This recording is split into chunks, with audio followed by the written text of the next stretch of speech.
Boa noite, gente. Aqui na Itália já é boa noite. Aí no Brasil deve ser boa tarde. Como vocês podem ver, eu estou no meu quarto. Graças a Deus, depois de 2 anos, o Senhor me trouxe de volta para casa. Me permitiu trazer para descansar e não para passear, para me divertir, porque eu vim por motivo de saúde e também porque eu precisava psicologicamente, emocionalmente, de um tempo na minha casa, naquilo que era meu. Não que eu não me sentisse amada pelas pessoas que me acolhiam, pelas pessoas que me davam comida, abrigo, mas porque eu realmente estava cansada. Eu me sentia assim um pouquinho com a marca da aliança, de tenda em tenda, de casa em casa. Deus me moeu muito, Deus me ensinou muito, Deus me quebrou. E ainda tem muita coisa para ser quebrada, muita coisa para ser ensinada, movida dentro de mim. Há muita coisa ainda para ser lavada dentro do meu interior. E eu fico feliz de saber que é só um tempo que eu vou passar aqui. É o tempo de eu fazer meu tratamento cirúrgico, o tempo de eu estar perto das pessoas que eu estava com saudade, receber o carinho dos meus irmãos da igreja, Assembleia de Deus aqui do Ministério Madureira, do Pastor Zé Antônio, receber um abraço gostoso do Pastor Zé Antônio, tão gostoso. Ele é o meu pai na fé, porque eu comecei, quando eu cheguei da Jocum, da Mietet, em 2005, o Senhor, eu estava sem igreja, porque a igreja que eu frequentava tinha fechado as portas, um vendaval veio e levou tudo embora. E eu fiquei sem igreja. E aí, Deus virou para mim, eu comecei a orar, e o Senhor me falou na palavra que o Senhor me daria um pastor segundo o seu coração. É lógico que, biblicamente, Ele estava se referindo a Jesus, mas naquele momento, a resposta que Deus estava trazendo para mim é que eu não ia ficar desamparada na terra, que eu teria alguém que iria me acompanhar espiritualmente. E foi aí que eu conheci o pastor José Antônio, ali na Igreja Assembleia de Deus de Bolate, e fiquei durante 6 anos debaixo da liderança dele. Aprendi muito, apanhei muito, levei muita cajadada dele. Foi ele quem fez minhas libertações espirituais. Ele que puxou minha orelha algumas vezes. E eu creio que ele aprendeu a me amar como um pai, como eu aprendi a amar ele como como filha, e eu a ele como um pai, porque quando ele me viu, ele ficou tão feliz e me deu um abraço muito feliz de estar me revendo. Para muitas pessoas que não me viam na Itália, pensavam talvez que eu tivesse voltado para um mundo desviado, ou que talvez eu tivesse perdido em algum lugar. Não, primeiramente eu quero dizer que nesses 2 anos, em abril do ano de dia 6 de abril de 2011, aliás foi até em março, Deus me chamou para uma obra. Ele disse que precisava de mim no Brasil. E eu estava tentando fazer contato para Jocum de Porto, do Grande Porto, que eles abriram uma nova base no Grande Porto de Lisboa. E eu precisava de mantenedores para isso. E na época eu não tinha, eles não me permitiam trabalhar a tempo part-time, porque precisavam de mim na obra como obreira 24 horas, tempo integral. E aí o Senhor falou para mim, precisava de mim no Brasil, e eu relutei e disse, não, Senhor, todos os lugares menos o Brasil. Porque o Brasil tem uma igreja, em cada esquina tem uma igreja, em cada lugar tem uma igreja. Obreiros é o que mais falta, é o que mais tem no Brasil. Portugal não tem, Portugal é o segundo país, era o índice de suicídio, o povo cristão machucado. E eu queria ir para lá, para fazer a obra, para somar com os meus irmãos. Mas tinha essa parte financeira, não? Todo missionário vive pela fé, e eu desde 2005 aprendi a viver pela fé. Eu como o que me dão, eu visto o que me dão, eu aprendi a reciclar, eu aprendi a comprar, porque tudo isso é quebrar de Deus, porque eu era compulsiva, tinha maníaco compulsiva, comprava só por comprar. E hoje, graças a Deus, Deus me curou desse mal. E me levou para lugares precários, com pessoas que me amaram. Eu vi Deus fazer coisas maravilhosas na minha vida enquanto eu estive aí no Brasil. Vi Deus curar pessoas de enfermidades. Eu mesma não tenho poder para curar ninguém, a unção é do Espírito Santo. A fé é minha e a fé é da pessoa que recebe. Então, por isso eu quis dar... Eu vou começar agora, para vocês que me acompanham, eu quero começar a sentir no meu coração de o tempo que eu estiver em casa, que eu estiver em tratamento e que eu não estiver pregando nas igrejas ou viajando pelos países, eu quero poder estar trazendo a palavra de Deus para vocês através dos vídeos, como houve já pedido de algumas de pessoas que gostam de me ver pregar. Então eu vou postar um vídeo, acho que todos os dias eu vou postar um vídeo, se eu puder, se eu conseguir, um vídeo a respeito da palavra de Deus. Bom, quando Deus me chamou para ir ao Brasil, eu relutei muito, briguei com Deus, disse que não queria ir. Até que um dia eu me encontrava na estação de Cadorna esperando o trem, e eu senti o Espírito Santo falar comigo. E quando eu sinto o Espírito Santo, as lágrimas descem, e eu choro, porque eu sou sensível ao Espírito Santo. Então eu sinto a presença dele de uma forma e não tem como conter as minhas lágrimas. Bom, então o Senhor virou para mim, eu tentava esconder as lágrimas dos outros, assim, com vergonha. Todo mundo daquela estação ali, cheio de gente que vai para lá, que vem para cá. E aí o Espírito Santo falou assim para mim: filha, eu não me agrado de um sacrifício que não tenha valor. Foram só essas as palavras que o Senhor disse para mim. Queridos, eu não tinha um centavo no bolso. Eu tinha o dinheiro somente da passagem de ida para o Brasil. Eu não sabia o que ia ser de mim e nem para onde. Eu só sabia que eu ia para Teresópolis, na cidade de Teresópolis, no Rio de Janeiro. Mais nada. Então eu fiz a minha mala, 2 malas enormes, que por sinal metade das minhas coisas ficaram na casa de pessoas, outra desobediência, porque o Espírito Santo disse para mim: leva só o necessário para não deixar nada na casa de ninguém. Eu fui teimosa, porque ele disse que era um tempo indeterminado, e eu acabei levando muitas coisas e deixando inclusive documentos na casa de irmãos, que me prometeram devolver e que não devolveram, prometeram me enviar por correio e não tiveram tempo de fazer isso.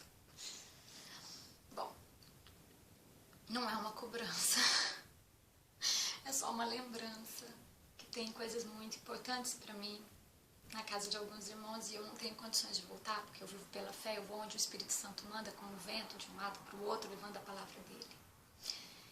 É interessante que eu chegar na Itália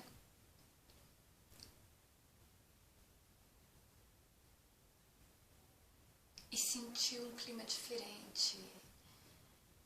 Agora eu tô aqui no meu quarto e eu tô sentindo um pouco de paz, eu tô sentindo tranquilidade.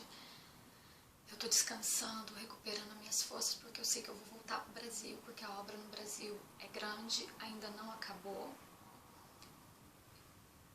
Uma vez, meu pastor Zé Antônio disse assim pra mim: quem quer fazer missão não espera a igreja enviar, não espera o pastor mandar. Vai para as pelo metrô, aqui fala metropolitana, vai para as ruas, vai para as estações de trem e vai evangelizar e vai ganhar alma. Eu não fiquei esperando o pastor Zé Antônio me enviar para fazer a obra de Deus. Eu ouvi a voz do meu pastor, que é o Senhor Jesus, e eu fui. Fui aonde ele falou, que nem ele falou para Abraão: sai da tua parentela, da tua terra, e vai para uma terra onde eu te mostrarei. E o Espírito Santo me guiou. Viajei algumas partes do Brasil, mas maior parte das vezes no interior do Brasil, cidades de interior. O que me levou a escrever o livro Mulheres Feridas, que ainda não foi publicado, mas será publicado no tempo do Senhor, foi porque em muitos lugares do interior do Brasil eu vi muitas mulheres machucadas, eu vi mulheres feridas da alma, eu vi mulheres que vivem debaixo de julgo, dentro de casa e dentro da sua própria igreja, com peso, tipo, apanha do marido, traídas, vivem de uma vida no qual elas são infelizes, amarradas, presas dentro delas mesmas, mas não pode se liberar porque a igreja, a doutrina da igreja que ela serve, não as permite mudar. Mas eu não vou entrar nesse detalhe de doutrinas de igreja, mesmo porque não me é permitido falar sobre isso aqui agora. E eu senti de falar com vocês sobre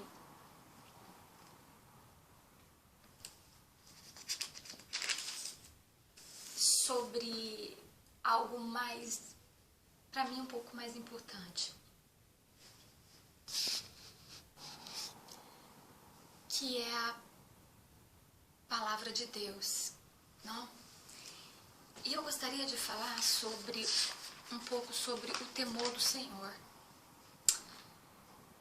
E eu vou ler uma palavra que se encontra no livro de um profeta, Malaquias 1, e diz: eis a palavra profética de Javé, né, do Senhor. O Senhor contra Israel, anunciada por intermédio de Malaquias, que quer dizer mensageiro. Eu sempre vos amei, diz o Senhor. Assegura o Senhor, uma palavra muito forte. Eu sempre os amei. Israel eram 12 tribos e foi dividido em duas: Judá e Israel, 10. Essas 10 tribos, eles se perderam. Se perderam, não, foram para o exílio. O que sobrou deles, depois de 70 anos, voltaram para Jerusalém e receberam a palavra profética da parte de Deus do mensageiro dele, Malaquias, que Malaquias quer dizer mensageiro, dizendo: eu sempre os amei, vós amei. É engraçado, pensa que é interessante que às vezes nós passamos por situações tão difíceis nas nossas vidas, passamos por situações que nós não queremos passar e enfrentar, e no entanto a gente fica se perguntando: Deus me ama? E escuta alguém dizer para você assim: Jesus te ama, Jesus me ama. Minha vida está desabando na minha cabeça, minha vida está um inferno e Jesus me ama. E foi isso que o povo fez. Eles falaram: como assim Deus nos ama? Nós passamos 70 anos presos num lugar que não era nosso, numa cidade que não era nossa, com um povo que não era nosso, que não falava a nossa língua. A gente chorava de saudade da nossa nação. E eu sei porque eu passei 2 anos no Brasil e eu chorava de saudade da minha cama. Nem é tão bonita assim. Meu quarto nem é tão lindo assim. Mas é o meu quarto, é o meu canto. E eu imagino eles, 70 anos, querendo voltar para casa e não poder voltar para casa. E se questionar: Deus me ama? Como assim?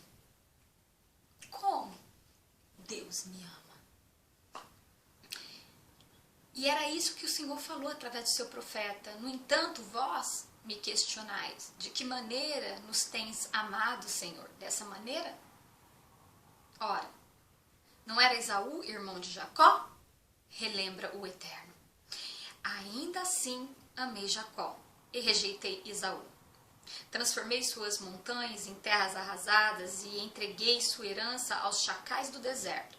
Embora os descendentes de Esaú, isto é, os edomitas, aleguem: estamos devastados, mas voltaremos e reedificaremos nossas ruínas. Assim diz o Senhor Todo-Poderoso. É possível que consigais reconstruir, mas eu demolirei tudo outra vez. Eles serão chamados Rishajebu, terra perversa, um povo contra quem Deus está irado para sempre. E com os vossos próprios olhos havereis de contemplar tudo o que vos afirmo, e exclamareis: grande é Deus, até mesmo muito além das fronteiras de Israel.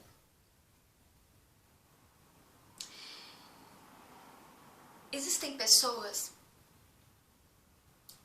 que faz tudo errado na vida, tudo errado na vida, continua, Deus vai e desfaz, porque o diabo ele veio para matar, roubar e destruir, e Jesus veio para desfazer todas as obras do maligno. Então aí o que acontece? A pessoa vai, faz tudo errado, de acordo com aquilo que o diabo quer que ele faça, e Deus vem e desfaz. E a pessoa vai e refaz, porque é teimoso. Deus fala não, e a pessoa não obedece. Deus diz não, e a pessoa vai e teima, e dá tudo errado. Ora, o filho deve honrar o pai, e o servo o seu patrão. Se eu sou o pai, onde está a honra que me é devida? Pergunta a Deus. O que é honra? Honrar a Deus. É obediência, é obedecer a Deus. Se ele é teu pai e ele disse não, é não. Não adianta teimar. Se ele diz não faça, não faça, porque se você fizer, ele vai desfazer para você. Porque ele disse não. E é dessa maneira, corrigindo os teus erros, é que ele te ama. É que ele mostra o amor dele por você. Que ele ainda se importa com você, que ele se preocupa com você. Se eu sou o teu Senhor e Mestre, onde está o temor, o respeito reverente que me é devido? Questiona o Senhor dos Exércitos a vós, sacerdotes. Ora, sois vós que desprezam o meu nome.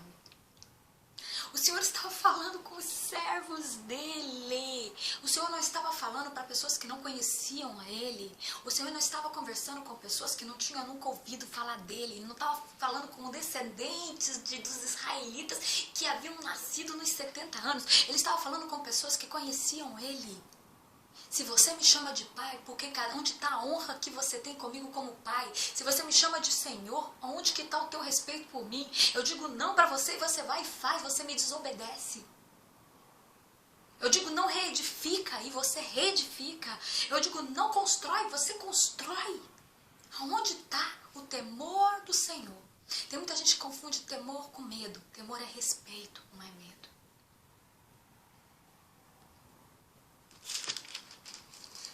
Aí ele vai além disso e diz, vocês têm me oferecido, aí vocês me perguntam por que eu não vos abençoo, por que eu não faço nada por vocês, porque tudo que sacrificam para mim, que vocês me sacrificam, não tem valor. São animais machucados, são animais defeituosos. Foi o que Deus falou para mim, não me alegro de um sacrifício que não tenha valor. Eu pude ir para a África, para a China, para qualquer coisa, para a Mongólia, qualquer lugar. Mas renunciar o Brasil, renunciar o fato de eu não querer estar no Brasil, porque eu sabia que no Brasil eu ia passar peleja, eu sabia que no Brasil eu passaria dificuldades financeiras, eu sabia que no Brasil eu ia ser quebrada todinha, eu sabia que no Brasil as coisas seriam difíceis para mim, porque aqui na Europa eu já tinha acostumado a trabalhar, a ganhar o meu dinheiro em tempo parcial e a servir a Deus do meu modo. Nos meus trabalhos, nos lugares onde eu ia e pregar Jesus. E eu tinha como me sustentar, porque o sustento saía das minhas mãos. Eu não dependia 100% de Deus aqui. E eu sabia, indo para o Brasil, eu dependeria de Deus 100%. E Deus não quer um sacrifício pela metade. Foi isso que ele falou. E eu poderia ir para qualquer canto, mas não ia ser sacrifício para ele. Não ia ter cheiro suave diante da narina dele. Eu estaria fazendo a obra dele, mas não teria cheiro suave diante da narina dele. O que Deus quer de um sacerdote é um sacrifício perfeito, agradável, saudável, com respeito, com temor, com tremor do Senhor. Como um filho faz amavelmente para o seu pai, se dedicando totalmente ao seu pai. Ofereceis animais aleijados ou doentes, isso também não é errado, por favor? Diga-me, Israel. Ora, vai e apresentai-vos ao seu governador humano. Será que ele ficaria feliz com tal presente? Se você tivesse que levar um presente para presidente da República do Brasil, ou dos Estados Unidos, ou de qualquer canto, e levasse um presente, um animal deformado, esse animal, você levaria machucado? Você o apresentaria defeituoso, aleijado? Não, você o levaria um bom presente. É isso que Deus espera de cada um. Deus espera dos crentes que nós levemos para Ele um sacrifício perfeito e agradável aos seus olhos. Um presente que vai agradar a Ele. Um presente que vai fazê-lo feliz. Quando você oferecer alguma coisa para Deus, ofereça o teu melhor para Deus. Eu renunciei a Itália, eu renunciei meu canto, meu quarto, minha vida aqui, cômoda, porque era uma vida cômoda. Eu renunciei de dormir numa cama gostosa para muitas vezes dormir em rede, ou dormir num colchão no chão, ou para dormir num quarto mofado, ou dentro das igrejas, ou em lugares precários e lugares chiquérrimos. Eu confiei no Senhor e eu fui para o Brasil. E em tudo eu fui honrada, sustentada, não me faltou nada. Sabe o que é nada? Nada, queridos. Não me faltou roupa, sapato, comida, amor, carinho, nada. Deus me sustentou em tudo. Eu fui com a passagem de ida e voltei para a Itália com a passagem só de vinda. Até nisso Deus me honrou. Quando nós oferecemos o melhor de nós para Deus, Deus oferece o melhor dele para nós. O que Deus espera de um escolhido dele são algumas coisas que eu vou salientar aqui para vocês. Característica de um pregador do Senhor. Um pregador do Senhor que oferece o melhor sacrifício possui sua vida e sua paz assegurada em Deus. Versículo 5 de Malaquias. Demonstra que possui o temor do Senhor, versículo 5 de Malaquias, e Salmo 111, versículo 10. Mantenha a palavra de Deus no seu coração e nos seus lábios o tempo todo, versículo 6, 4. Suas expressões e seu modo de proceder não estão contaminados pelo pecado que domina o mundo. Caminha dia a dia com o Senhor, aprendendo com os momentos alegres e com os sofrimentos da vida.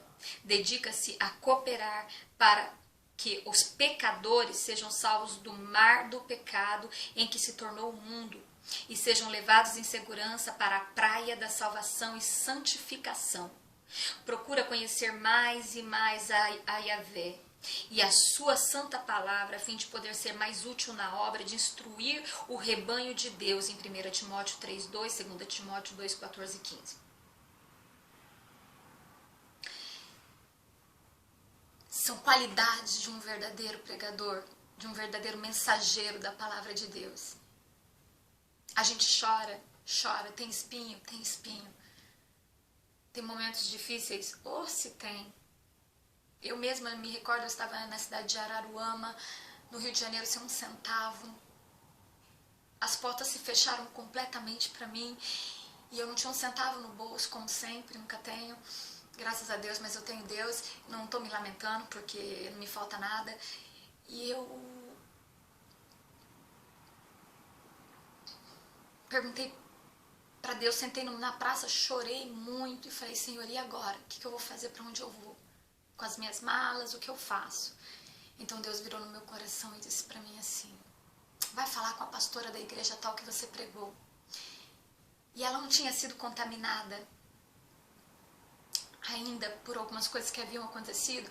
E eu cheguei até nela e ela veio e eu orei, chorei e falei, tá acontecendo isso comigo, pastor, e eu tô sem ter onde ficar, não tenho nada, as igrejas que disseram que ia me ajudar, de repente do nada se fechou as portas, eu não sei o que está acontecendo.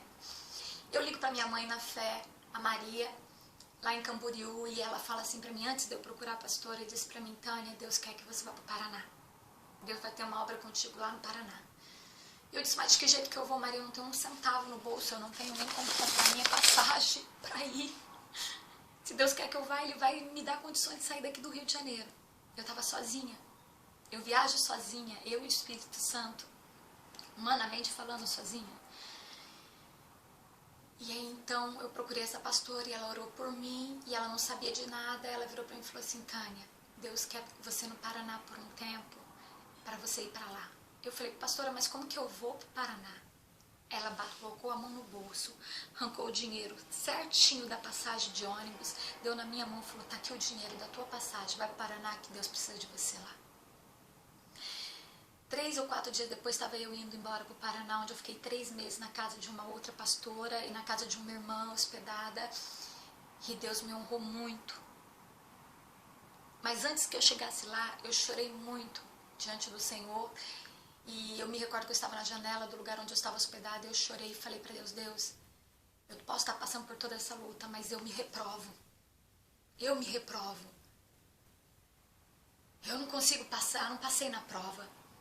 Passou um dia ou dois, eu converso com uma amiga minha que estava próxima de Oxford, uma missionária muito usada por Deus, e o Deus usa ela e diz, Tânia, Deus manda dizer para você que Ele te aprovou.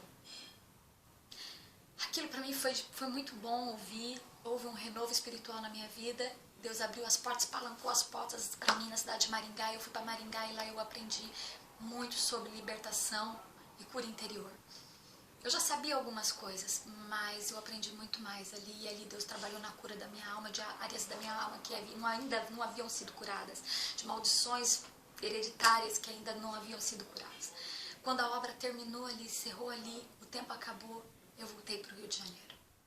Passei um tempo em em Minas Gerais, ajudei nas montanhas, em Petrópolis. Eu creio ter sido uma bênção na vida das pessoas, mas porque eu escolhi oferecer o melhor de mim para Deus. Fazer um sacrifício não machucado, não aleijado. Seria muito fácil para mim servir o Senhor aqui na Europa, mas eu escolhi servir o Senhor lá no Brasil. E eu tenho certeza que muitas pessoas foram abençoadas por Deus, curadas, e a cada palavra, a cada ministração que entrou, eu vejo Deus em Angra dos Reis, eu vejo Deus na Rocinha, eu vejo Deus no bairro Bangu, eu vejo Deus em Campo Grande, eu vejo Deus em Petrópolis, Teresópolis,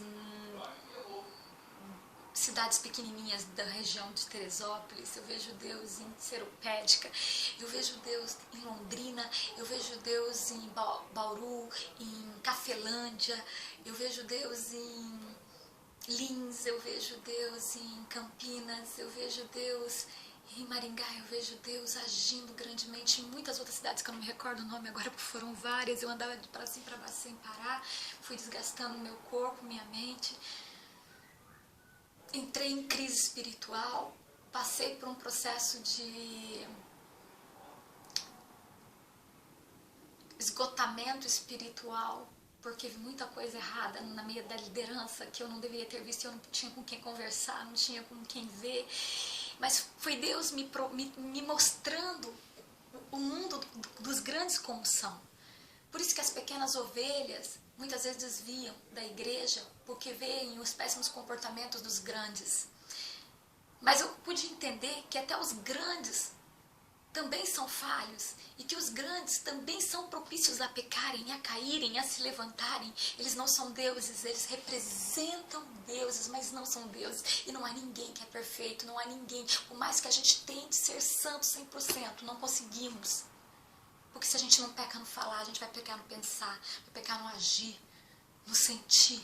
Então não há ninguém no mundo que seja perfeito. Se você está fora da igreja porque tem visto na igreja imperfeição da liderança, eu quero dizer para você, querido, a tua liderança chama-se Jesus, e foi Ele o único que conseguiu cumprir os 10 mandamentos em si mesmo. Ele foi o único que conseguiu cumprir a lei em si, não há outro. Eu sou defeituosa, vocês são defeituosos, nós todos temos pecado, e quem não tem pecado atira a primeira pedra. Mas uma coisa nós podemos fazer: demonstrar o amor a Deus com os nossos holocaustos, com os nossos sacrifícios voluntários, de amor e de sacrifício voluntário, de coração. E entender que até na correção Deus nos ama, que até quando Ele corrige você, Ele está te corrigindo como um pai, porque você é o filho amado, a filha amada dele.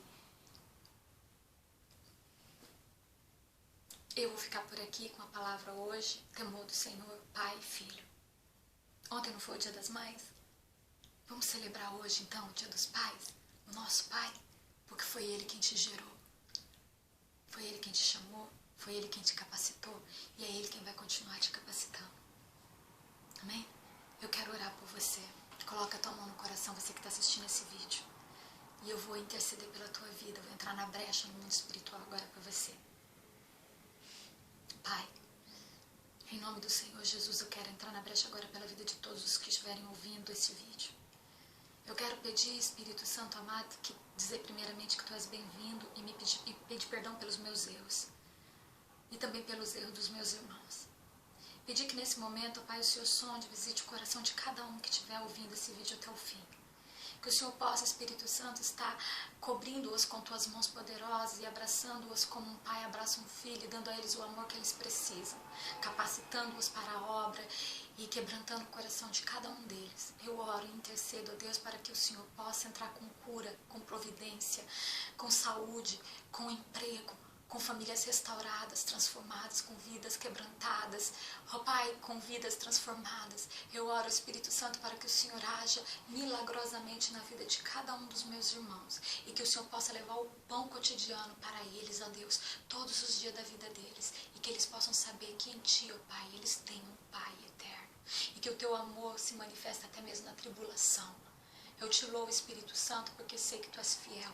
Eu te louvo porque sei que o Senhor agora está entrando em lares, e sei que agora o Senhor está curando vidas, está curando enfermidade, e que agora neste momento, Espírito Santo, o Senhor está tirando todo o mal, que todo o mal que avassalava, que fazia na casa das pessoas, Pai, aqueles vendavais que entravam trazendo contendas, Adonai, santo é o Teu nome, Senhor, porque sei que agora Tu estás fazendo uma obra linda e maravilhosa na vida daquele que está ouvindo agora este vídeo, Pai. Entra no coração dele, quebrando e faz um milagre acontecer, Senhor, em Candirás. Faz uma flor nascer, que ele tenha sede e fome da Tua palavra, Pai, e sede e fome de Te conhecer, Senhor, cada dia mais. Ó Deus, em nome de Jesus eu peço, Pai, que o Senhor visite cada lar, sonde, perdoe o pecado dos Teus filhos, e cura e salva as vidas para a honra e glória do Teu santo nome. Assim, Pai, eu Te louvo, Te glorifico e saio dessa brecha, Pai, em nome de Jesus, pedindo que fique o Senhor na brecha em meu lugar pela vida de todos os que ouvirem este vídeo, Pai. Todas as vidas agora por onde Ele passar, fica na brecha por eles, ó Pai, entre eles e o mundo espiritual, e passa Teu sangue entre eles e todos os demônios das trevas, e traz a eles a vitória que eles tanto precisam, necessitam e têm pedido ao Senhor. É o que eu Te peço e Te agradeço agora, Deus, em nome de Jesus. Amém. Beijo, amigos, e até a próxima.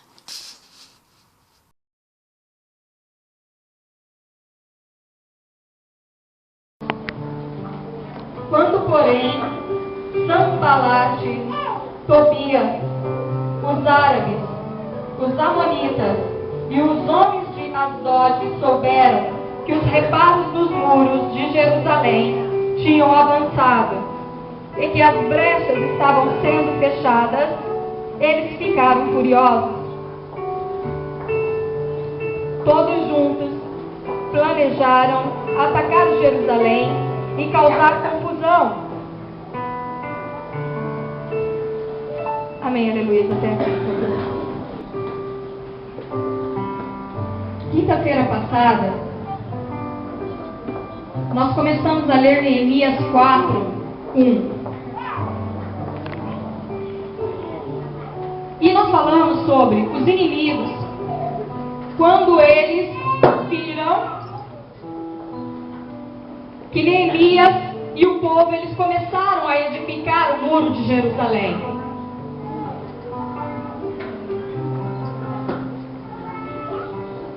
Igreja.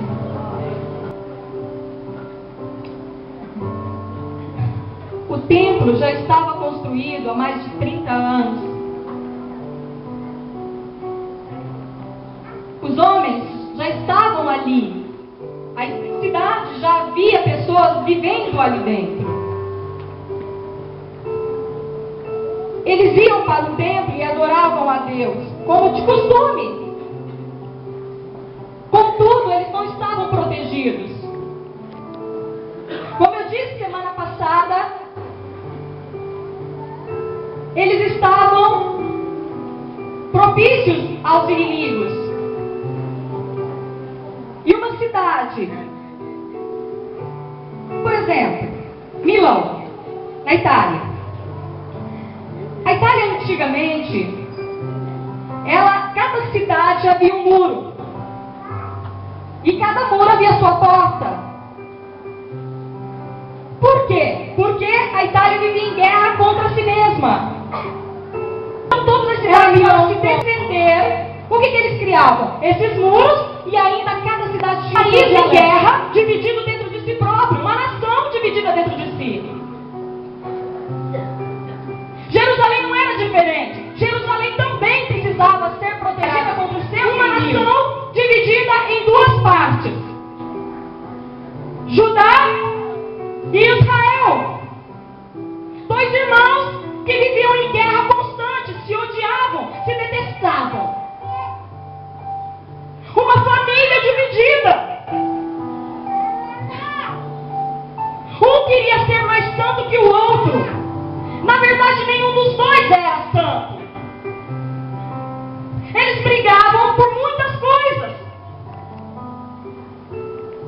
todos eles eram feridos de alma. Todos eles eram completamente destruídos. Não eram somente as muralhas que tinham caído, sido derrubadas. Não eram esses muros. Não foi o templo de pedra que foi colocado fogo. Mas o que estava destruído era a alma de cada um deles. E durante todo o dia de hoje, o Espírito Santo de Deus me levou a estudar sobre um homem. Este homem foi um homem muito, muito usado por Deus. Mas ele era um homem machucado de alma. Esse homem, ele existiu antes que aqueles muros fossem derrubados. Ele existiu um pouco antes que aqueles muros antes que eles pegassem fogo. Ele cresceu dentro de uma família, digamos no tempo de hoje, ele era filho de um pastor. Ele ainda era uma criança, um menino, quando Deus apareceu para ele e disse: tu serás a minha boca entre os povos. Aleluia. Eu te usarei.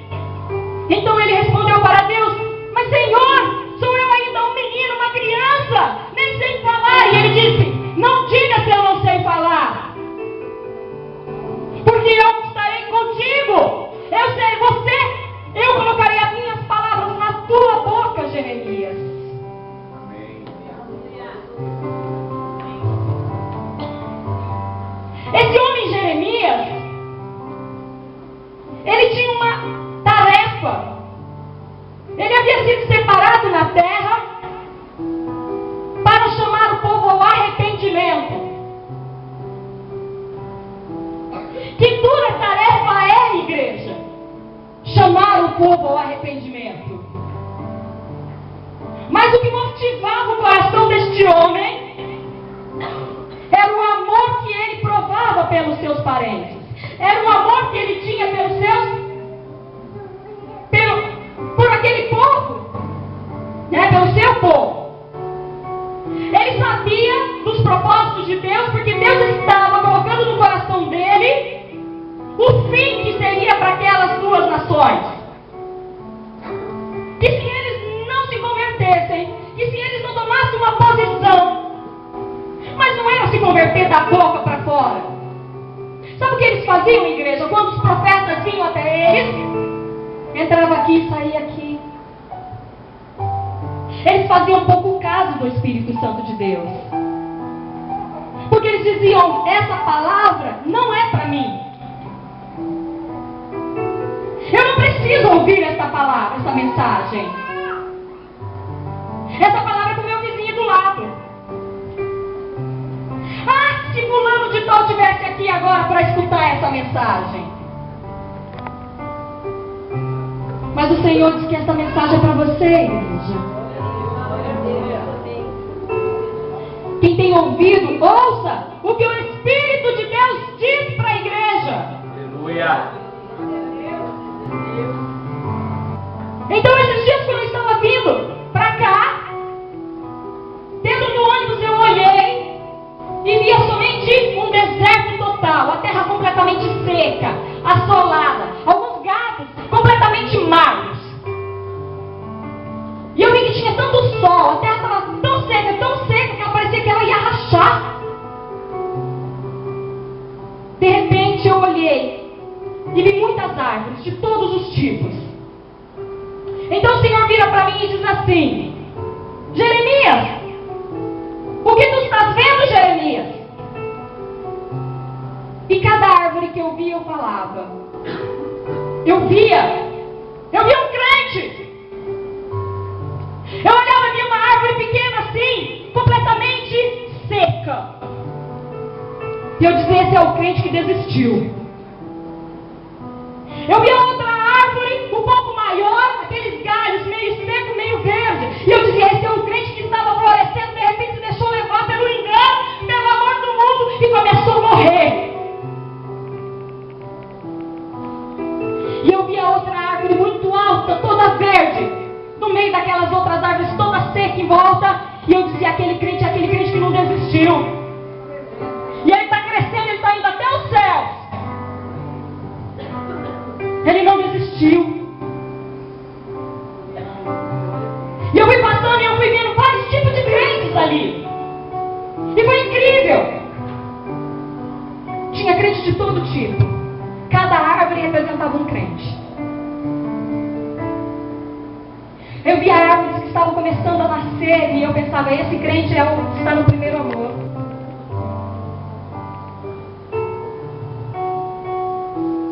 Então eu continuei caminhando e o Senhor, e de repente eu vi um lago. Eu falei, nossa, até que enfim um lago. No meio de todas essas árvores secas, meia verde, meia seca, essas árvores floridas, e tinha até árvores que estavam tão cheias de flores. E eu dizia, essa árvore é aquele crente que gera vida. Porque a palavra de Deus diz assim, meu irmão, minha irmã, que aquele que está em mim,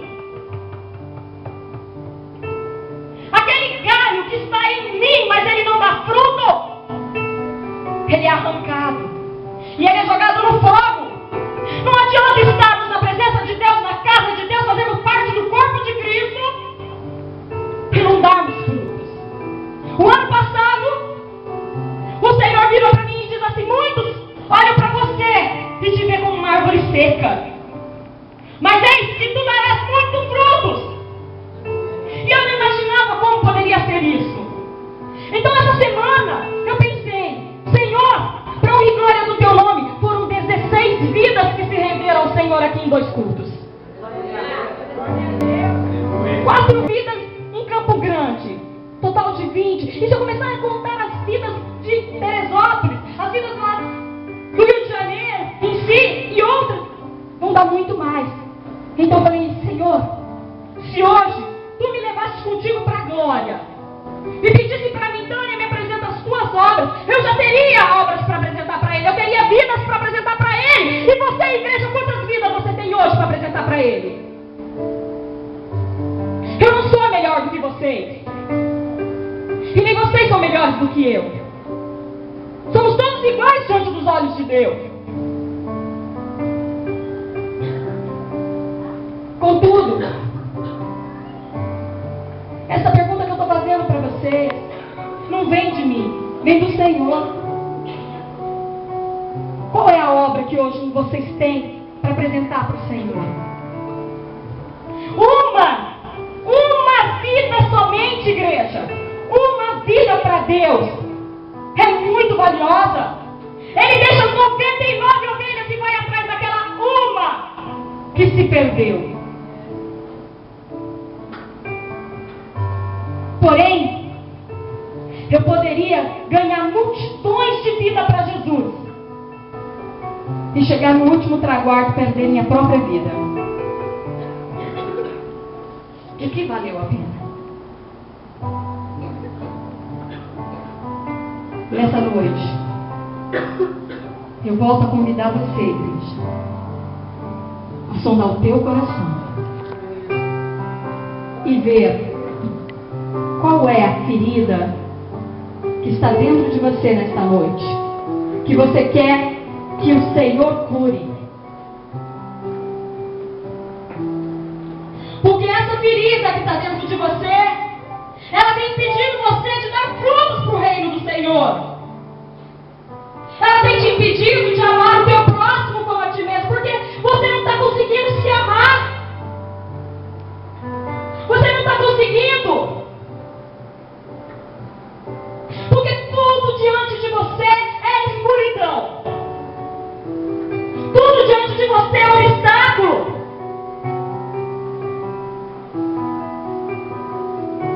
De que adianta você sair do teu lugar e vir até aqui à frente e eu orar por você, o pastor orar por você, outras pessoas orarem por você, mas você realmente não permitir que Deus ele entre no mais profundo da tua alma e te cure. Com quais olhos vocês estão olhando agora para mim? Com quais olhos vocês têm olhado cada um para o outro? Eu pergunto para vocês, Jeremias, o que vocês têm visto? E ainda dentro daquele ônibus, Deus me fez ver, continuar olhando toda aquela paisagem. E quando eu vi o lago, aquele lago lindo, lindo, lindo, lindo, um lago assim, redondo no meio, e em volta dele somente seca, uma terra carente da água da vida. E passou-se o lago. E depois voltaram novamente os mesmos crentes, as árvores de todos os tipos, uma do lado da outra. E eu passei caminhando, o ônibus foi indo. E eu falei, meu Deus, não tem mais um rio, não tem mais nada, está tudo seco. Então lá na frente, mais ou menos uns 100 metros, eu visualizei uma cena. Eu vi algo. Eu falei, oh, o lago. Até que enfim o lago.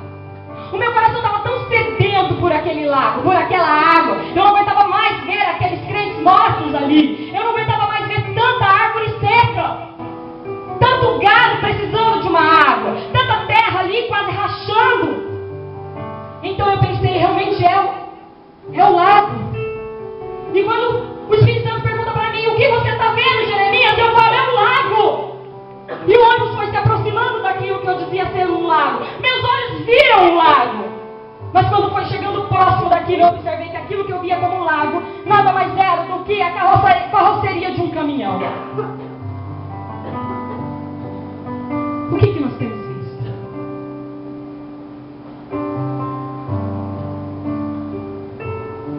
Como nós temos olhado para as coisas? Como elas são? Ou como nós queremos que elas sejam? De que maneira temos amado a nós mesmos? Quando você está na frente do espelho, que você se olha, que imagem você enxerga diante de você? Uma imagem de autoestima ou uma imagem de baixa estima? Uma imagem do homem e da mulher que tanto se ama, uau, como eu sou lindo, como eu sou linda, como eu me amo. Exageradamente? Ou você tem se olhado e visto como você realmente é? Você tem conseguido enxergar a tua alma por dentro como ela está hoje? Você tem coragem de arrancar a máscara que por fora se sorri e por dentro sangra? Jeremias era um covarde. Ele era um covarde. Então Deus diz para ele, Jeremias, farei de ti um homem forte e corajoso. Deus não chama homens fortes para a obra dele. Deus chama covardes. E depois ele tira o teu espírito de covardia e te dá um espírito de ousadia. Jeremias não queria fazer a obra de Deus. Jeremias tentou fugir de Deus muitas vezes. E ele disse assim, Senhor, arruma outro, coloca outro no meu lugar. Senhor, eu não quero compromisso contigo. Senhor, eu sou filho de pastor. Senhor, meu pai, minha mãe, eles têm um cargo na igreja. Senhor, eu não posso. O que o pastor vai pensar de mim? Eu sou um diácono, eu sou uma diaconisa. Eu não posso. Eu sou um ministro de louvor. O que a igreja vai pensar de mim? Não, eu sou um crente já velho de igreja. Eu vou para a igreja sempre, o pastor nem sabe que eu estou passando por essa luta toda, por essa prova toda, eles não podem nem sonhar. Deus me livre lá na frente quando a missionária chamar para me orar, para orar comigo e eu expor que eu sou um fraco, que eu preciso de ajuda.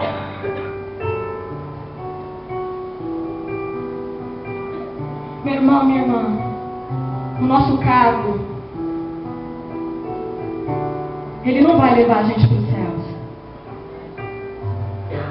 E eu tenho certeza absoluta que ainda que você fosse um grande obreiro, se você viesse aqui na frente, o pastor ficaria muito feliz.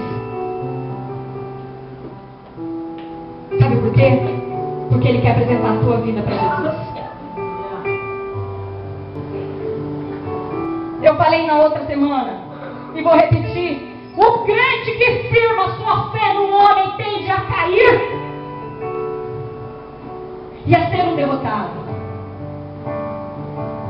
Vem cá um pouquinho, pastor, por favor.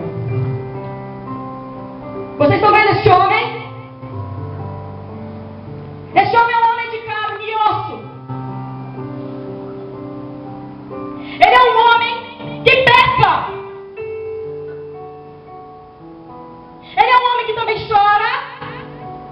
E ele é um homem que dá risadas. Ele é um homem que às vezes fica nervoso. E muito. E também é um homem que sabe se deixar Deus usar para consolar. Obedeçam a Ele em tudo que for dito. Porque Ele é a autoridade espiritual constituída por Deus sobre as vossas vidas. Porque toda autoridade, diz a palavra de Deus, que vai respeitada, vai honrada.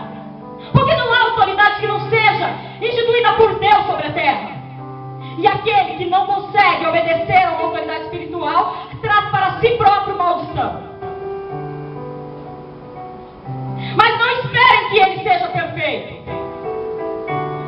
E se um dia que isso não aconteça em nome de Jesus, um dia acontecer dele decepcionar vocês, não desviem do caminho do Senhor. Não saiam da presença de Deus. Porque aí fora está cheio de lobos. Lobos famintos, doidos para devorar vocês. Obrigada, pastor.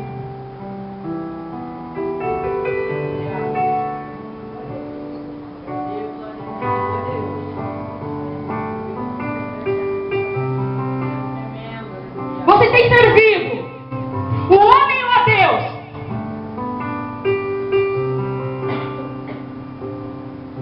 Domingo eu dei o meu testemunho, entre aspas.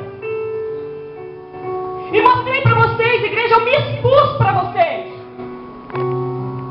Algo que eu gostaria de esquecer completamente. Mas eu expus para cada um de vocês. Porque eu já fui curada. Enquanto vocês guardarem o problema de vocês dentro de vocês, vocês morrerão.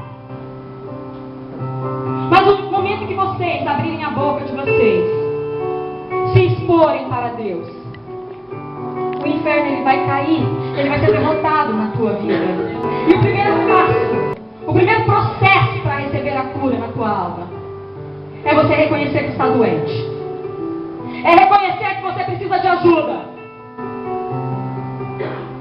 É você reconhecer e dar um passo e dizer: Deus, tem misericórdia de mim, porque eu estou sangrando, eu estou ferido por dentro, eu estou machucado.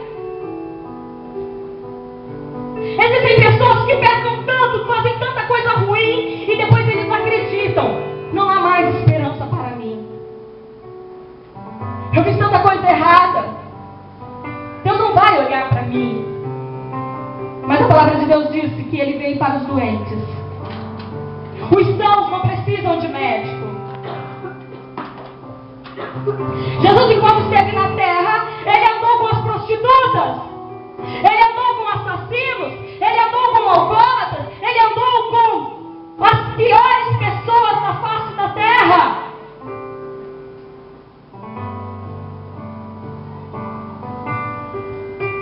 Porque Ele tinha um objetivo de salvá-las. Porque eram elas que precisavam dele.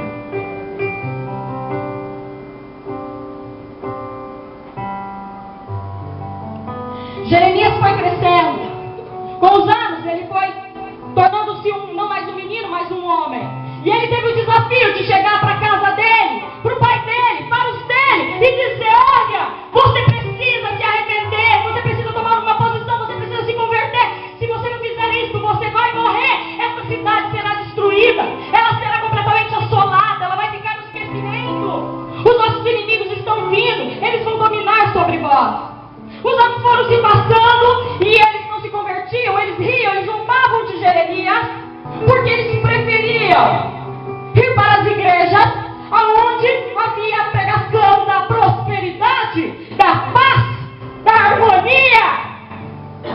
Continue, meu irmão e minha irmã, onde você está, da maneira como você está, porque Deus hoje vai te dar uma grande bênção. Deus hoje está abrindo uma grande porta de trabalho para você. Você crê? Amém. Nós queremos ter essa porta de trabalho aberta, quem não quer? Nós queremos ser prósperos financeiramente, não é verdade? Mas nesse momento Deus não estava falando isso para aquele povo. Não era o momento ainda de ser abençoado. Não era o momento ainda de ter uma porta de trabalho boa aberta. Era o momento de se converter, porque Jesus Cristo está voltando. De que vai adiantar seus bens materiais se não tem porta de trabalho aberta, se Jesus Cristo voltar e você ficar?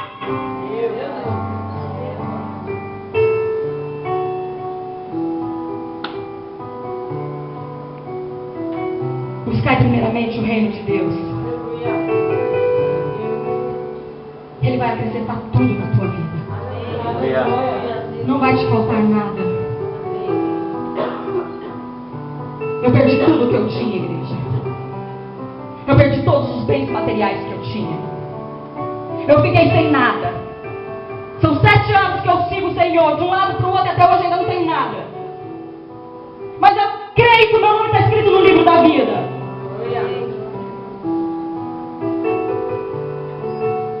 E eu sei que se Ele quiser me dar algo, Ele vai me dar. Mas o que eu preciso nesse momento, mais do que qualquer coisa, é dizer para vocês: arrependei-vos. Porque se eu não fizer isso, Ele vai cobrar de mim. Muitos daqueles homens, os reis, os grandes, até os pequenos, os sacerdotes do templo, eles queriam ouvir os falsos profetas, aqueles que profetizavam justamente essas coisas. Continue no pecado, meu irmão. Continue fazendo todas as sujeiras que vocês estão fazendo. Mas Deus é com vocês. É mentira, Deus não tem parte com o pecado, porque Ele é santo. Ele está separado totalmente do pecado.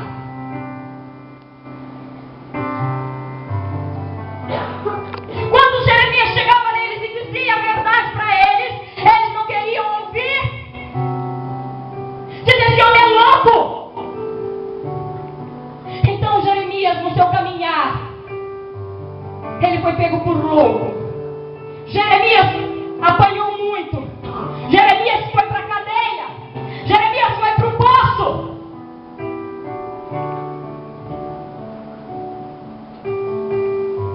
Jeremias foi rejeitado pela sua família. Jeremias teve que abrir mão da sua vida sentimental. Ele não podia ter uma esposa e filhos.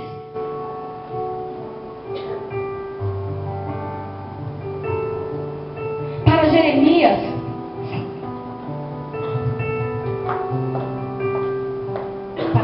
a vida tinha acabado. Não havia mais esperança para ele. Acabou. Ele era um homem sem sonhos. Ele era um homem sem vida. Ele era um homem sem o amor. Ele não tinha os filhos. Ele era odiado pelo pai. Ele era odiado pelos irmãos. Ele com o tempo foi vendo o seu povo, as suas mulheres serem levadas prisioneiras. Ele foi observando tudo e os anos de Jeremias foram se passando. Ao ponto que ele começou a se lamentar com Deus e dizer: Senhor, por que a minha alma dói tanto? Por que o Senhor é para mim como águas mentirosas, Senhor? Por que tu me prometes coisas que não cumpre? Por que tu coloca na minha boca palavras que eu não vejo se cumprir, Senhor? Por quê? E foi se passando os anos, 40 anos, Jeremias dizendo para o povo que aquele povo seria destruído. E nada de acontecer. Nada. Deus parecia estar bem longe de Jeremias. Ele tinha a sensação que Deus não olhava mais para ele. Então ele tentou desistir. Ele tentou dizer: basta, agora eu não vou mais te servir, Deus. Agora acabou, eu vou voltar, eu vou ficar no mundo. Não quero mais saber, não quero mais profetizar em teu nome. Não quero mais, Senhor, não vou. Porém, dali a pouco ele vira e fala: não posso, porque está em mim. Por mais que eu não queira mais profetizar em nome do Senhor, eu não consigo, porque está dentro de mim.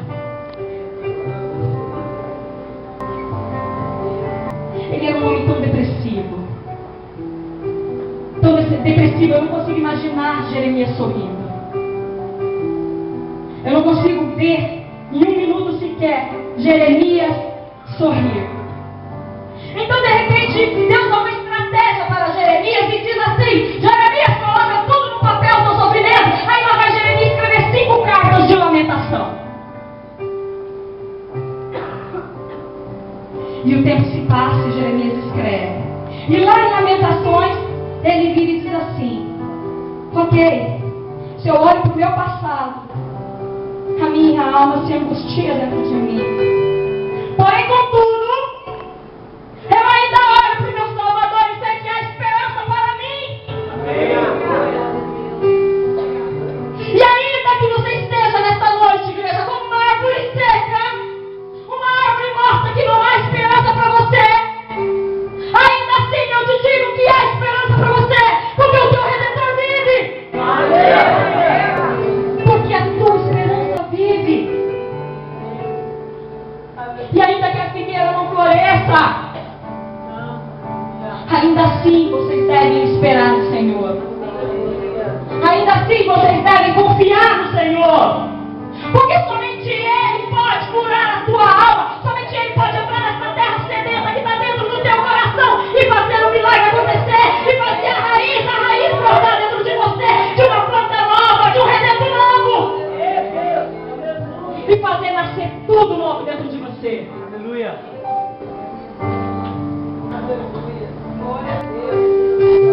Não havia esperança para mim. Eu era uma mulher totalmente depressiva. Eu não conseguia sorrir por 5 anos. Eu não sabia o que era sorrir.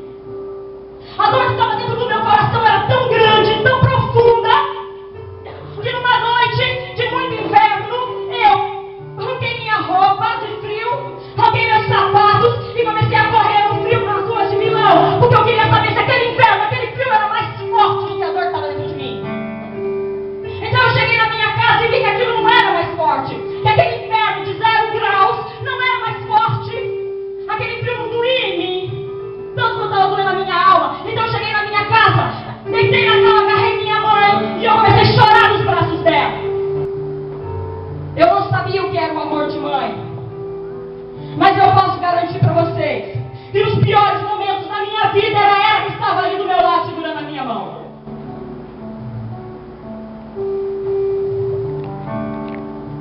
Às vezes você não consegue entender porque aquela pessoa que está te machucando tanto, que está sendo usada por Satanás para te ferir, para te destruir, você não consegue enxergar isso e você começa a nutrir sentimentos de mágoa, de raiva e de rancor. É muito fácil. Essa semana eu falei para uma pessoa que é muito fácil a gente pegar as nossas culpas, as culpas das nossas escolhas erradas e jogar nas costas dos outros. Isso é um ato de covardia. E eu era assim. E eu dizia: tudo que acontece na minha vida é culpa do meu pai e da minha mãe. É culpa porque eles não fizeram assim, assado comigo. É culpa deles, eles estão culpados por tudo que aconteceu na minha vida. Até que Deus virou para mim e disse: filha, a única culpada dos teus erros é você. É porque você que faz as suas escolhas. E tudo que você escolher, tudo que você plantar, você vai colher. Durante 5 anos e meio da minha vida, eu plantei errado, eu plantei discórdia, eu plantei nojo, sujeira. E durante 5 anos e meio da minha vida de conversão com Cristo, eu colhi cada fruto com lágrimas. Eu fui perdoada por Deus, mas eu recebi a minha correção. Por que Davi era segundo o coração de Deus? Eu conversei hoje com uma pessoa sobre isso. Por que ele era segundo o coração de Deus? Porque ele era santo? Porque ele era bonzinho? Porque ele não pecava? Não, igreja. Davi era um homem egoísta e vingativo. Era um homem que pensava só nele. Ele era um assassino. Ele foi um adúltero. Ele não se importou com os outros, ele se importava só com ele. Mas o que faz a diferença em Davi? A diferença de Davi é que ele sabia reconhecer as correções de Deus na vida dele. Ele passava pela prova, passava pela correção e ele não murmurava. Ele não virou as costas para Deus. Davi foi perseguido, ele teve o trono dele tirado. Ele perdeu o seu reinado. Ele era um homem público, outrora conhecido como um vencedor de batalhas e de guerras. Os povos todos temiam Davi. Davi tinha muito dinheiro, Davi era riquíssimo, ele era rei, ele tinha tudo o que ele queria. Mas de repente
Senhor quem está me corrigindo.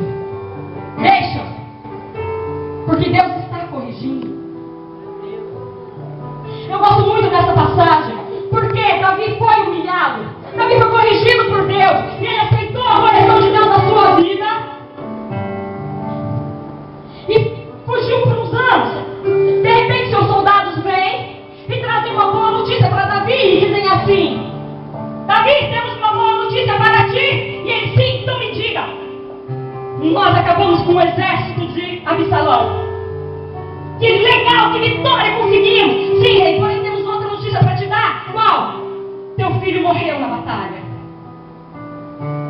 Naquele momento o pai rasga suas vestes, cai em luto e começa a chorar desesperadamente a morte do seu filho. Então os soldados ficam abismados, ficam assim: meu Deus, como pode? Rei, o senhor está envergonhando a gente. Nós vamos lá agora, vencemos, vamos devolver o trono para o Senhor. O senhor está chorando por causa daquele homem que queria te matar, aquele filho desnaturado que não te amava, que não queria saber de ti. Mas não importa, era filho dele. Não importa teu pai e tua mãe, não importa teu irmão, tua irmã.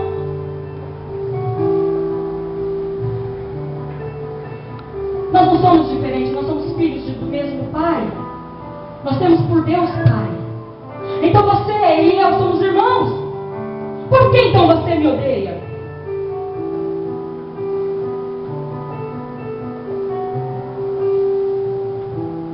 Por que eu odeio vocês? Por quê? Nós temos o mesmo Pai. Nós cantamos agora há pouco: Deus, como eu te amo, Senhor, eu te honrarei. Deus te respeitarei. Quando chegou nessa parte do te honrarei, ela tem que escalar.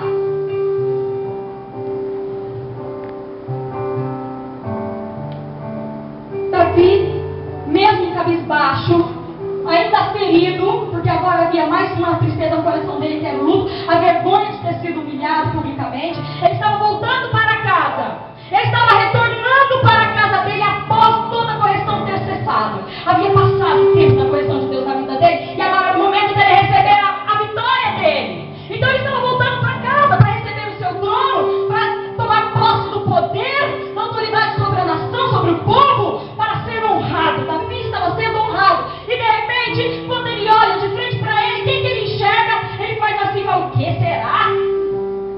Será? De repente ele vê aquele monte de presentes na frente dele e um homem com a cara no chão, no pó, ali, ajoelhado diante dele. E vira para ele, Davi vai se aproximando e ele vira e diz assim: eu vim ao teu encontro quando soube que tu estavas vindo. Me perdoa pelos meus pecados. Eu errei quando eu te chamava de maldito, quando eu te apedrejei, quando você estava sendo humilhado. Mas agora estou eu aqui me humilhando diante de ti e pedindo perdão. Aquele mesmo homem que apedrejou Davi, ele foi o primeiro a vir ao encontro de Davi.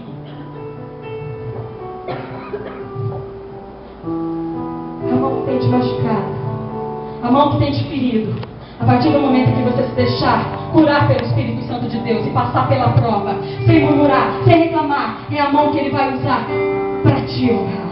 Aleluia! Glória a Deus!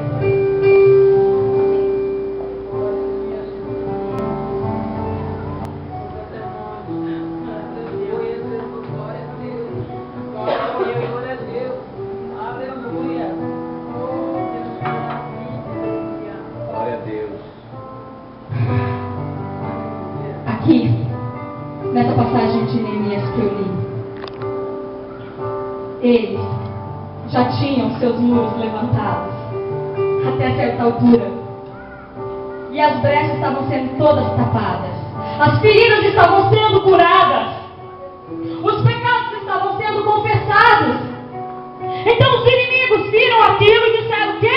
A igreja do pastor Luiz, o povo está se voltando para Deus de novo, o povo está confessando seus pecados, estão fechando as suas brechas, estão edificando seus muros. Ah, não, vamos se levantar, vamos conspirar e vamos tentar destruí-los. Foi isso que eles fizeram.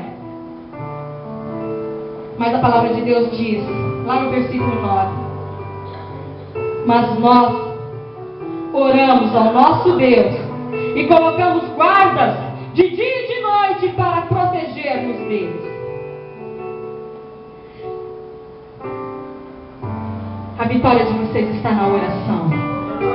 Está na comunhão de vocês uns com os outros. Um agindo de amor com o outro. Um dando a mão para o outro e prosseguindo juntos na batalha. Enquanto um intercede, o outro peleja. Enquanto um evangeliza, o outro está intercedendo. Enquanto um prega, o outro também está intercedendo. Então fazendo assim, um louva, um canta, um limpa a igreja, um varre, um vem salgados. Mas nós estamos todos juntos numa força só, na força do Senhor.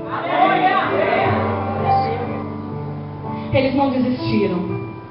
E lá embaixo diz assim, Neemias 4:10, enquanto isso o povo de Judá começou a dizer: os trabalhadores já não têm mais forças e ainda há muito entulho. Por nós mesmos não conseguiríamos reconstruir o muro. Então os seus inimigos diziam: antes que descubram qualquer coisa ou nos vejam, estaremos bem ali no meio deles, infiltrados no meio deles, e vamos matar, vamos acabar com eles.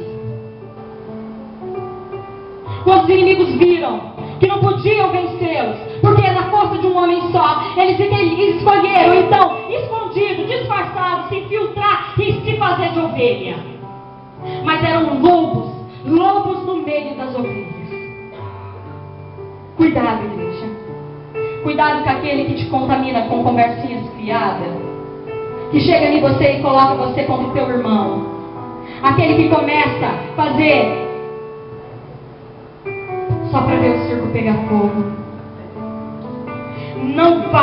Não saia da presença do Senhor para comer alimentos contaminados lá fora. Permaneça onde o Senhor colocou cada um de vocês. Aconteça o que acontecer.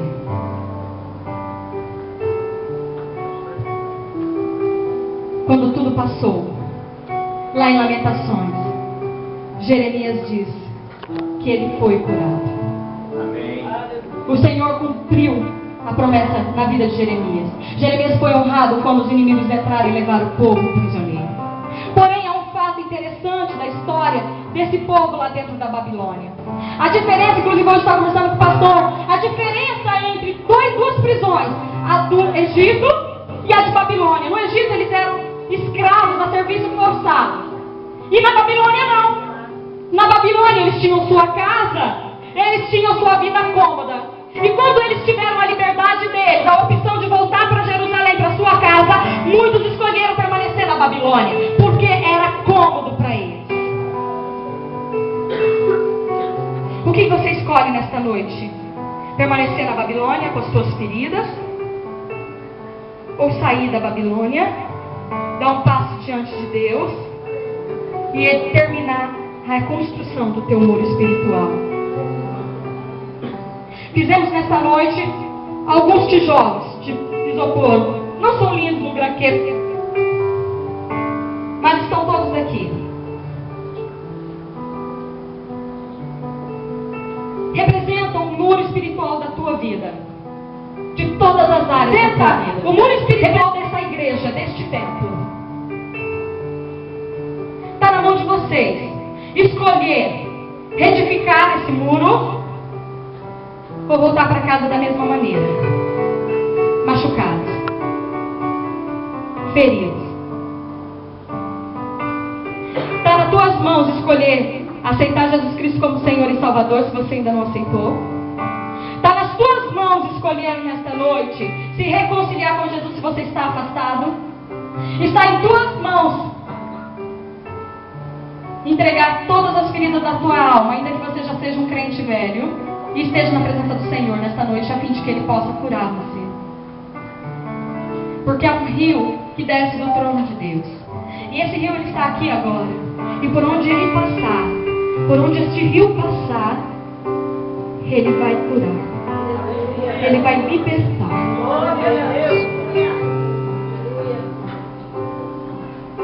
E eu gostaria de pedir, primeiramente, ao pastor da igreja, que é o líder de vocês, que fosse o primeiro a edificar esse muro.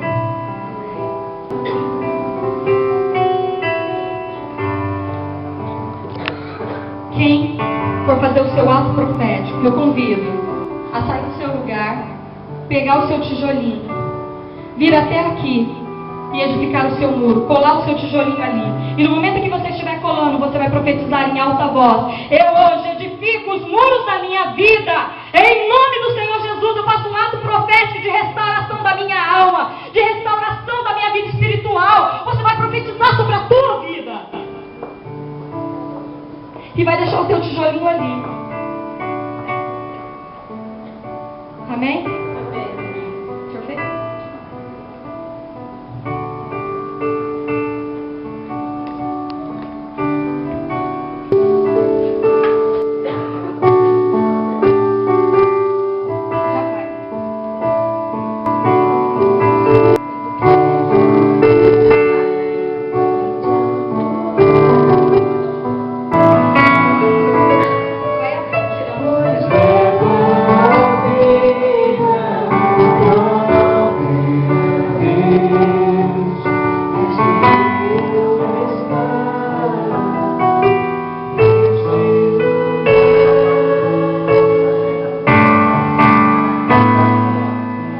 Em nome de Jesus, com esse tijolo, eu edifico a vida espiritual desta igreja.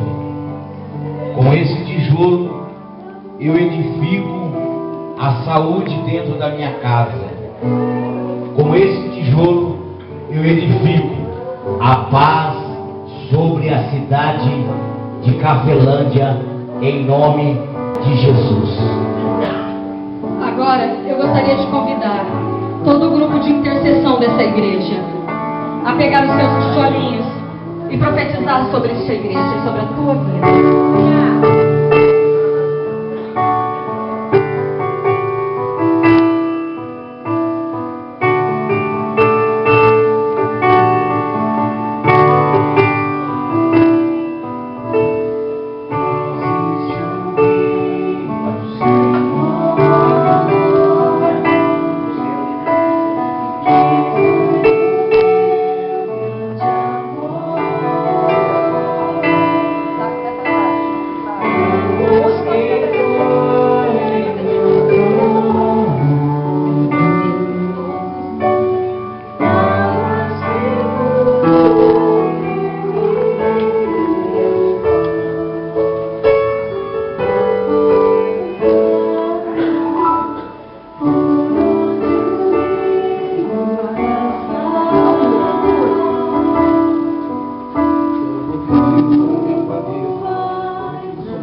Senhor, em nome de Jesus, ó Pai, a cura, por conversão daquele que não conhece o seu santo nome, Senhor, em nome de Jesus. Eu lhe agradeço, Senhor, por esse muro que será construído em nome de Jesus.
dentro deste lar, Pai. Da tua união, do amor pela tua igreja, Senhor. A comunhão com os filhos, a comunhão da tua igreja, Senhor. E que uma só voz, um só louvor, em adoração a Ti, possa tocar o teu coração em todos os dias da nossa vida, Senhor. Senhor, eu peço em nome de Jesus também, oh Deus, que não haja brecha mais, Senhor, na tua igreja, que não haja brecha, Senhor, oh Deus, no teu corpo, Senhor, em nome de Jesus, no meu casamento, na minha casa, na minha família, repreenda o devorador, que nada possa entrar e tocar naquilo que é teu, Senhor, em nome de Jesus.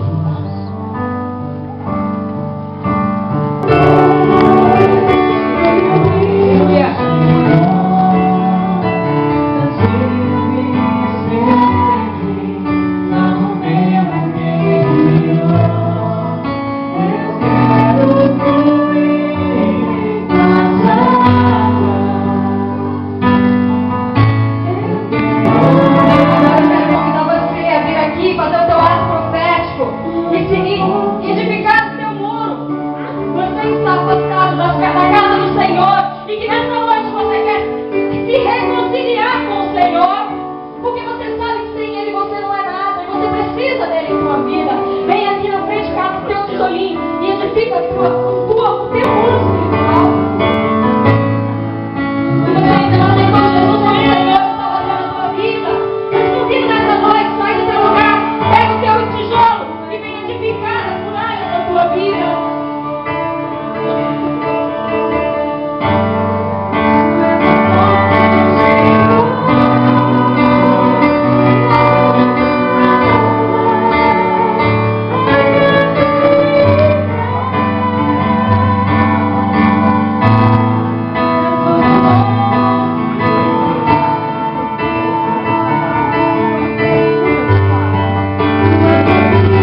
quero colocar essa vida diante do Senhor, Pai. Nesta noite, Jesus, Ele refez a aliança dele contigo, aleluia. Glória a Deus. Oh, Deus querido, aleluia. Quanto amor, Jesus, tu tens pela nossa vida, Pai. Quantas vezes Satanás quis destruir a vida dele, Pai. Quantas vezes Satanás tentou matar os sonhos para ele, que ele não tinha valor, que ele não era nada. Ah, Jesus, ele tentou levar esse homem para o fundo do abismo. Mas hoje, Senhor, tu está tirando as vestes sujas e está colocando vestes novas nele.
tua igreja,